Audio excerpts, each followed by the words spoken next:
So hello everyone, thank you for tuning in and joining us for this webinar, Freedom of Design and a New World of Possibilities from Blueprint. Just quickly, for those of you unaware of who Blueprint are, we are an additive manufacturing strategic consultancy.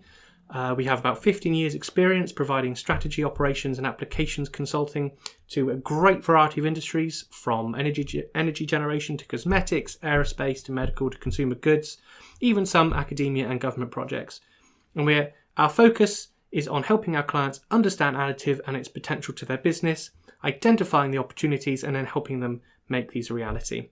But we also provide insight, tools and methodologies freely and openly to the wider business community through webinars, thought leadership, tools and methodologies accessible from our website. So first, just some introductions. My name is Oliver Smith and I'm the Senior Innovation Consultant at Blueprint. My focus being to help our clients innovate with 3D printing technologies in new, valuable, and in some cases unexpected ways. This could be through product innovation, but more and more our work is focusing on identifying how 3D printing can help drive fundamental systemic innovation within a business that is uniquely enabled by 3D printing. Whether that's providing new methods of engaging with a client's customers or redefining a business's supply chain configuration to improve their operations, or totally redesigning a business model to better serve the needs of customers.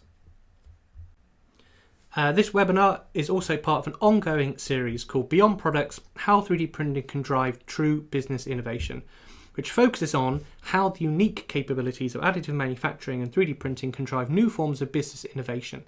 So if possible, I recommend catching up on the previous episodes and staying tuned with the rest of the episodes coming in throughout the rest of the year. So for those of you who have seen the first episode in this series, then you'll recognise this framework. This is one of our frameworks for how we at Blueprint approach the question, how does 3D printing add value to a business? And it's a framework and a mindset we try to educate and instill in the thought processes of our clients. Deceptively simple you might think, but all good frameworks are. So for those of you unfamiliar, let me give a quick overview. Over the many years we have been consulting industry on additive adoption, we began to notice an underlying trend. Whether we were working with nuclear power companies, CPG businesses, pharmaceutical clients, logistics providers, pretty much anyone and everyone, the same opportunity kept arising in our analyses of how the technology could bring business benefit to each of these very different industries. So we took all this cumulative data and insight and performed some deep analysis to better understand the synergies and repeating trends in how 3D printing was seemingly driving similar benefits to clients from seemingly very disparate industries with very different needs. And after much deliberation and iteration, we uncovered some underlying repeatable principles for how 3D printing was driving business value. So we developed and codified these fundamental truths into the 6 drivers for 3D printing. And it's a deceptively simple and flexible framework that is the foundation for our approach. Easy to understand and highly flexible. What it does is it allows anyone, whether they are technically minded or not, to understand the broad range of business benefits 3D printing enables and begin to understand and identify how additive can innovate their own business. So hopefully that gives you all a quick fire understanding of the 6 drivers framework, or at least where it came from. If you want more information on the framework in its entirety and of all the 6 drivers, then the first episode in this series covers all the drivers at a high level, along with some case studies and some deeper explanations to give you a good understanding of this framework as a whole. In this webinar, we'll be plunging into one specific driver, which is freedom of design. We'll explore more what freedom of design actually means, how this principle is being applied by industry, and analyse some case study examples to reveal how it is driving business innovation. So let's kick off. So let's first define freedom of design. What do we mean by this statement? To say freedom of design suggests we are currently limited by today's technologies in what we can design. I think everyone watching this is probably familiar with the notion of design for manufacture. This is the paradigm that you have to design for any given manufacturing process and modify your original design to avoid or get around the specific constraints of your chosen production method. What this can lead to is a compromise on the performance of the original design. But what if we did not have to concern ourselves with these constraints and could create parts that were designed for performance first and foremost? What if function really could come before form? This is what we mean by freedom of design. By unshackling ourselves from having to abide by the rules of design for manufacture, we no longer have to compromise our designs to such a degree and can begin to create shapes, geometries, parts and products that are 100% designed for optimum performance, quality and function. We at Blueprint summarise this notion in a single statement on the screen. Quote, "Unlike subtractive, formative and fabricative processes, 3D printing does not have to abide by the traditional rules of design for manufacturing. This flexibility opens up new production geometries that were previously difficult or costly, if not impossible." Close quote. So what does freedom of design actually look like in terms of real-world applications? Well, behind this driver, we have identified 10 tactics. These are industry-proven methods of how the principle of freedom of design is being put into practice.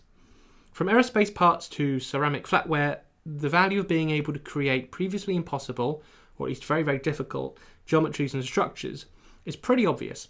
Whether that's improving the strength-to-weight ratio of structural components or creating entirely new aesthetics to give a unique look and feel to your products. An example of freedom of design opening up new opportunities is the ability to create non-linear internal cooling channels in metal cutting bits by manufacturing them additively. This allowed Maple, a cutting tool manufacturer, to greatly improve the performance of their drill and cutting bits by increasing the flow rate of coolant that runs within those parts by 100%. What this means is you can run your part for longer because we can more effectively keep the cutting bit within temperature, not letting it overheat and begin to degrade. Whereas if we look at the ability to 3D print and trap volumes and features, this enables both the optimization of injection molding tools as much as it does the creation of more accurate and detailed medical training models. So as you can start to tell, these tactics for how you apply principles of design freedom are by no means industry specific. They are universally applicable and can drive new value in a great variety of ways. But at the end of the day, regardless of the application or industry, almost all instances of freedom of design can be summarised into the 10 tactics that we see in front of us. And for the next 30 minutes or so, we'll be taking a closer look at 2 of these 10 tactics in a greater level of detail. Now, I would love to demonstrate all of these tactics in action, but this would lead to a very, very long webinar if we did. But you will be able to download our little blue book of 3D printing that covers these and every other driver and tactic in our framework. Free to download from our website, additiveblueprint.com. So firstly, I'd like to demonstrate how a combination of biomimetic design and lightweight structures are helping to drive forward the future of electric urban transportation. And then secondly, we'll be looking at a packaging equipment manufacturer who is utilising assembly consolidation to simplify the design of their equipment so their customers can pack their products faster. So let's start with the first tactic we'll be looking at in greater detail, biomimetic structures. Now obviously the inclusion of the term bio suggests this is somehow linked to living things, to nature. What biomimetic simply means is the imitation of things that are found in nature. So the tactic of biomimetic structures describes the design and production of geometries, of shapes, of structures that mimic those designs found in nature. We define biomimetic structures as such. Quote, "There is no better designer than nature, because 3D printing does not face the geometric limitations of traditional manufacturing methods. You can now faithfully replicate the designs found in nature that have been optimized over millennia of trial and error." Close quote. So to create organic looking structures that mimic the shapes we see in nature, such as tree branches or skeletal systems in animals, this might seem more like an artistic endeavour than an engineering one. But if you stop and think why these natural designs appear the way they do, it's because nature doesn't waste energy trying to make something look good. Designs in nature are wholly engineered to be as optimal as possible, to make the most effective use of the energy expended to build something. We just happen to find these designs quite beautiful. As Sigrid Adriansensen, engineering and biomimicry professor at Princeton University, puts it, quote, "Nature uses very little material and places it in the right place. Nature is lazy and intelligent." Close quote. So the reason why tree branches appear the way they do is because that is the most optimal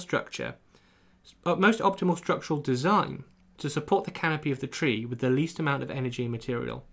As the definition states, designs in nature have been optimized over millennia, and thanks to the freedom of design enabled by 3D printing, we now have the ability to use advanced design algorithms that mimic growth strategies and behavioural patterns found in nature to design, then 3D print, highly optimised designs from aerospace brackets to spectacle frames. They just so happen to look like something from nature because it turns out nature does it best. I mentioned design algorithms to create biomimetic structures. Do we need advanced design algorithms to create these biomimetic structures? Or can a human designer do this themselves? We don't necessarily have to take the algorithmic route to create biomimetic structures. We can do what Picasso is famously quoted as saying about great artists and their inspiration. We can straight up steal designs from nature. One example of us directly mimicking structures found in nature comes from the humble gecko, a small amphibious lizard that can climb virtually any surface, no matter how slick and smooth, without falling off. This natural talent has been a fascination for many years, from biologists right up to 3M, the adhesives company. So just how does a gecko stick? The answer is that the pads of their feet are lined with microscopic setae, hair-like structures that protrude from the gecko's pads. And at the end of each of those setae hairs are hundreds of smaller nanoscopic spatulae.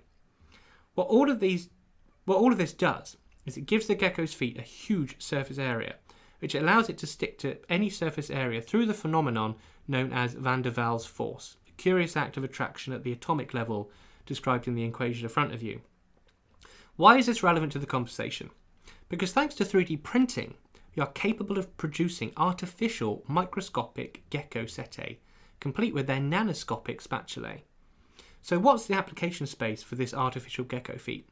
Well, in fact, space is the application. NASA's Jet Propulsion Laboratory and the United States National Science Foundation are investing in research to replicate these adhesive biological structures at scale for use in space applications. Traditional glues just won't work in a vacuum of space, as they will just evaporate. Only a mechanical join will work, which is why Velcro is heavily used in space for fixes, repairs, fastenings. But by mimicking nature, we may soon have a far more effective solution. But true biomimicry is not so much copying designs in nature like the gecko feet. It is the art of mimicking the behaviour, the decision-making, the logic patterns that govern how organic systems are designed, built and organised. And this is where algorithms come in. Ask a designer to design a tree, and they will. But ask a designer to think like a tree, and you may get a very strange look. Peter Narowski, a biologist at the Biomimicry Research and Innovation Centre at the University of Akron, makes this same point. Quote, "The way biological systems solve problems is pretty different from the way engineered systems solve problems." Close quote. This is where we move from copying nature to truly mimicking it, and we do this through design algorithms.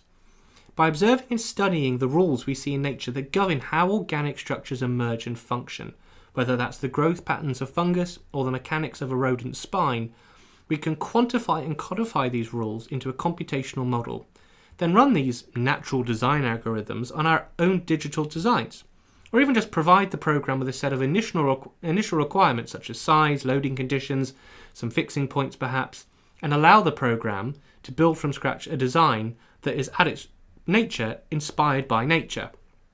So how does this approach pan out in reality? What happens if we apply biomimetic principles to real-world engineering? Well, BMW recently won an award for their generatively designed bracket in their i8 Roadster convertible, which reduced weight from the original bracket design by 44%. And I mentioned fungal growth patterns and the design of a rodent's spine. Well, both these biomimetic principles are what governed the generative design of the ultra-lightweight 3D printed partitions seen in the orange image in front of you in the 2050 concept plane from Airbus. So this is much more than a fringe concept. Biomimicry is being used to steer the design of parts in production today and tomorrow. So what happens when you combine aerospace engineers, generative biomimetic design algorithms, and 3D printing? The answer is the Light Rider, a prototype electric motorcycle that is the answer to the question, what will the future of electric urban mobility look like? And clearly it looks like biomimetic design has a big role to play. With a 6 kilowatt electric motor, the Light Rider can achieve 0 to 45 kilometers in 3 seconds and reach 80 kilometers an hour. Now that may not sound impressive, particularly when some other e-motorbikes can match that acceleration, and it's left in the dust compared to conventional petrol motorbikes. What makes it unique and stands apart from the other bikes ties back to the design of that very unique looking frame. With most average road and urban motorcycles coming in at around 150 kilos or so, the Light Rider comes in at a mere 35 kilograms. That's 4 times lighter than the average motorcycle, and this is achieved through a combination of 3D printing, advanced engineering materials, and biomimetic design. To design a frame that was entirely designed for optimum performance, AppWorks leaned on generative design principles and biomimetic design to optimize the design of their frame. As I described a moment ago, this software will optimize the design of a frame by eliminating material where it serves no purpose and only placing material where required. To use the same quote from Sigrid Adriansen, this is the lazy and intelligent approach. Minimum material, maximum result. And unsurprisingly, the final design is highly organic in appearance. But such an irregular and organic design would be very difficult to manufacture.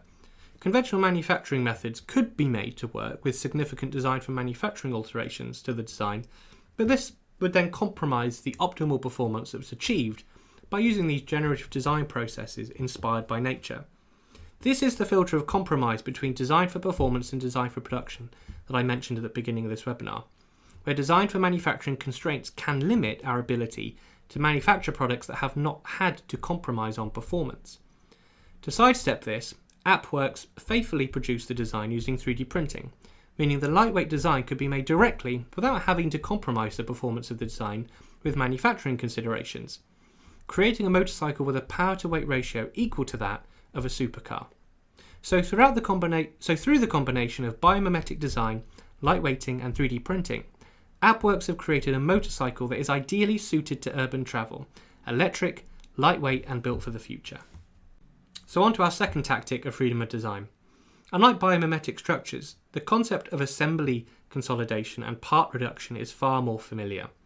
The benefits of reducing the number of individual components within an assembly, whether that's within a commercial vehicle or a kitchen appliance, are many. Having fewer number of individual components within an assembly can improve reliability, as you have less individual components which could be subject to failure, either from wearing out over time or being a flawed article from a supplier. Another benefit is product performance. If you can design systems and products that aren't limited in their optimality by the constraints of assembly design, then you can potentially increase the performance and functionality of your product through a more consolidated, lightweight or miniaturized design. And perhaps the most basic advantage of reducing the number of parts within an assembly is we can reduce the time it takes to assemble. What may have been a 10-station assembly line could be compressed down to 2 or 3 assembly procedures by consolidating sub-assemblies into single components. To summarize the advantages, we define assembly consolidation and part reduction as such. Quote, 3D printing allows you to consolidate assemblies into fewer parts and eliminate the complexities of design for manufacturing. This reduces both engineering and assembly costs while improving reliability and performance. End quote. And when you really need to hammer home the point about assembly consolidation and part reduction and its benefits, we of course turn to the aerospace industry. The aerospace and aviation sector has consistently been at the forefront of 3D printing adoption, from Airbus 3D printing parts for their A350 XWB aircraft to Rolls-Royce 3D printing the largest engine component ever flown, a 1.5 metre titanium front bearing housing. The aerospace industry is keenly aware and heavily invested in utilising 3D printing to increase the performance of their engines, reduce the weight of their aerospace structures, and improve the reliability of their aircraft through better design driven by 3D printing. But when it comes to the concept of assembly consolidation, no one claims the title of best in class more than GE Aviation. Back in 2015, they announced that their next generation of LEAP engines will contain 3D printed fuel injectors. The reason for using 3D printing? By applying the tactic of assembly consolidation and part reduction, they were able to optimize the design of their fuel injector and create a consolidated design that could be 3D printed as a single part versus the 18-piece assembly of the previous generation of injectors. Not only does this have the side benefit of improved reliability by removing points of failure, as well as streamlining of the manufacture and assembly of the part, the primary benefit came in weight reduction. A lighter engine means less fuel burn, which gives their LEAP engines an added value in the marketplace that is forever looking for more efficient aircraft engines. But this example of consolidation in action pales in comparison to GE Aviation's latest announcement regarding their new advanced turboprop engine, where they have managed to consolidate 855 components into just 12 3D printed ones. As Paul Corky, general manager at the Advanced Turboprop program, said it himself, quote, "There is no engine like it in the world. This engine is a game changer," close quote. And the numbers help to back up Corky's claim. By using the freedom of design enabled by 3D printing to review the assembly design of the turboprop and radically consolidate these assembly designs and reduce the number of parts by 98%, Paul Corky's team shaved off 100 pounds in weight, that's about 45 kilograms, improve fuel burn efficiency by 20%, give 10% more engine power, and drastically reduce maintenance, wear, and leakage. Now, this is all very impressive stuff, but using examples from aerospace, whilst impressive, can be misleading. Why does 3D printing, particularly metal 3D printing, work so well in the aerospace industry? Because the costs of engine design and construction and the price of these engines allow for high-cost production methods such as 3D printing to quite easily be absorbed. In short, the cost of 3D printing is minute compared to the total landed cost of an engine, and the efficiency savings captured through using 3D printing for better design, even if just for a few percentage points, often equate to hundreds of thousands, if not millions of dollars of fuel or maintenance savings for a fleet across its lifetime. So, does this idea of assembly consolidation work in a less jet-set industry? How about the packaging equipment industry? Does the idea of using 3D printing to consolidate and reduce part counts still hold up? Well, Newspark are already proving the viability of this application for 3D printing in their range of end-of-arm packaging tools. So what are we looking at here? What you are seeing is a quarter-gallon pick-and-place end-of-arm tool that moves bottles across different lines. In this instance, from a filling line to a packaging line. These grippers are part of a larger packaging system designed by Newspark, a specialist packaging and automation equipment provider who offer to their clients bespoke solutions to their needs, whether it's Kraft Foods or Nestle. Each of their solutions is different and bespoke. So to further provide a more tailor-made solution to their customers, they turn to 3D printing to improve the performance, design and reliability of their end effectors. Working closely with Anubis 3D, a Canadian service bureau specialising in the design of advanced end-of-arm tooling using additive, they reworked from the ground up their existing pick-and-place tool design. What they came up with was an entirely different design, one that replaced the pre-existing vacuum hose system with 10 satellite gears, which were connected to a sun gear and a gear rack. The gripper profiles as well themselves could also be customised to match the profile of the client's packaging products to ensure a more effective grip. And by consolidating the original assembly into a more efficient mechanical system, as opposed to a complex, heavy pneumatic system, the tool was more reliable and much lighter, which in turn reduced the energy consumption requirements it took to run the system and allowed the tool to be run at a higher speed, as there will be less inertia, both of which are significant benefits that Newspark could pass on to their customers. So through freedom of design and assembly consolidation, Newspark can now provide a far more cost-effective, modular and efficient tool that can be modified to fit the precise requirements and needs of their clients. So I hope that you now have a much more comprehensive and broader understanding of what freedom of design means in practice, how it can be applied and how it can be a key driver in business innovation. We've seen two distinctly different examples of freedom of design in action, from biomimetically inspired e-bikes to consolidated mechanical gripper systems for bottle packaging. Two examples from opposite ends of the spectrum, but both utilising the same basic principle. Freedom of design does not mean anything is possible. 3D printing does have its limitations, and this is an important caveat I want to add to the end of this webinar. As with all production methods, different forms of 3D printing are subject to specific limitations, which have to be addressed through design for additive manufacturing principles. But where traditional methods of manufacture struggle or may be highly constrained by design for manufacturing limitations, 3D printing, more often than not, is free of these restrictions. So what should you do next? And what is the mindset that I hope this webinar has helped to form in your own thinking? It is that freedom of design allows us to do many things, but freedom of design for its own sake can be useless. Most designs are perfectly adequate for most applications in our day-to-day lives. Where this driver really begins to demonstrate value is when it can help resolve real issues in your current design and engineering roadblocks, limitations set by your method of production, or demands imposed by ever more demanding customers or changes in market trends. Look at the barriers within your own business, from your new product design teams innovating your next generation of products, to your operation managers who are struggling to ensure uptime or increase throughput or reduce dropouts from particular production processes that you may have. Find these barriers within and outside your business. Then ask the question, if I didn't have to limit my design thinking, could I solve that problem?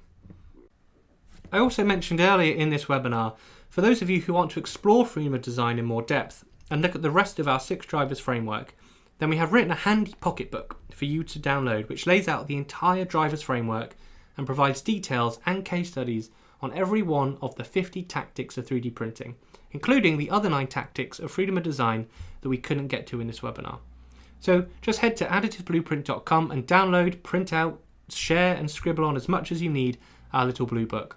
I will say that if you want to get into a conversation about how 3D printing can add value to your business, then this is a perfect resource to help your discussions, workshops, and your own creative thinking. And with that, I shall thank all of you for joining me on this webinar.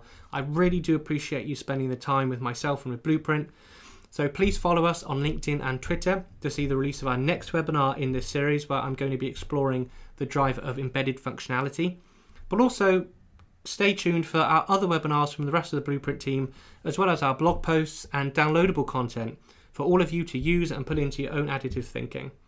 And if you want to get in touch with myself to talk more any of the topics I've discussed here, or to simply talk about 3D printing or learn more about Blueprint, drop me an email at hello@additiveblueprint.com. And with that, I will sign off. I've been Oliver Smith, Senior Innovation Consultant at Blueprint, and I shall say goodbye. Thank you again very much for attending, and really look forward to speaking with you again soon.